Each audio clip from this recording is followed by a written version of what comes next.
What's happening, folks? Back with another reaction, back with some more Savoy. And we're going to move ahead to their 2004 self-titled album, though I am aware on the deluxe edition of Reasons to Stay Indoors there's 5 bonus tunes, so Graham, if there's any of those in particular you think I should react to, do let me know, and if others of you have an opinion, please write it below. But the first track on Savoy 2004 is Empty of Feeling, which is an interesting use of the preposition of, meaning empty feeling. It's a concept that I think people would understand. It's a feeling that there's a void, an absence of emotion of a more positive character, but here it's actually saying there's no quantity of emotion. It's not an empty feeling, it's empty of feeling. There's an absence of any feeling, which is more like being numb or being emotionally inert. So I'm curious about that distinction. I'm wondering if it relates to, of course, Paul and Lauren. I always think of that when I listen to a Savoy tune, although many of their tracks are not running in that direction. In any case, let's see what I can pick up on a first listen. This is Empty of Feeling, the first tune on Savoy's self-titled 2004 album.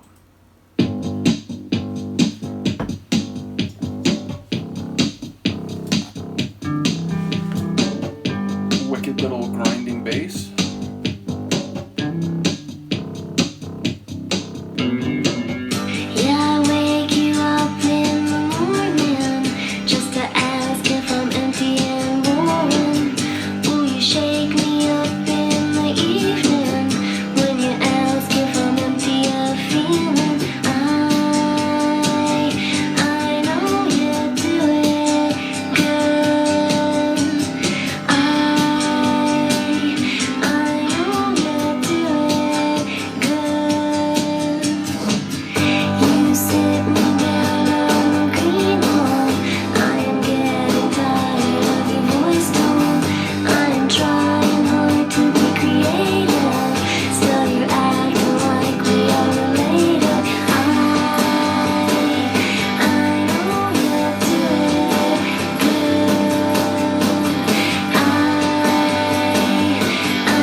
Feels more synth-based than they usually go, and that alarm or like siren type of synth had a very oscillating quality. I enjoyed that, and it felt, again, perhaps slightly more electronic than some of their tunes. Now, fair to say, I've heard a lot of diversity over the course of the Savoy albums I've heard, which is from 96 now up to 2004, taking a quick detour 20 years ahead of this and then jumping back.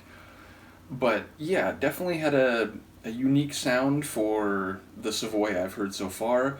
I didn't catch all the lyrics, but it does sound like maybe it's about Paul and Lauren, and that, the idea of feeling like she was maybe low on creativity and she had, maybe lost that spark, which, having seen the Aha movie and hearing Lauren talk about the early days with her and Paul and realizing that she had to make music her life and she had to keep up with him in that respect, it makes me wonder whether that is sort of a dialogue that they've had. But then the dichotomy about in the morning waking him up, if that's what's happening, and saying that, am I empty and boring? And then he's saying to her at night, are you empty of feelings? So there's maybe questions coming in both directions about the state of her psychology and her perception about where she stands in their personal and maybe professional relationship. So yeah, again, maybe it's not about them at all, but enough lines there seem to fit in that type of puzzle that I wonder if that's what's happening. And also, again, I enjoy when they both sing. Obviously, Paul was more limited on this one. It was more Lauren, but again, I enjoy the tracks where they both show up vocally. So really curious about this one conceptually, and if there was an element that I enjoyed the most, it was that gritty, heavy, grinding synth bass, which took me by surprise straight out of the gate. So let me know what you think, and I will see you next time. Peace.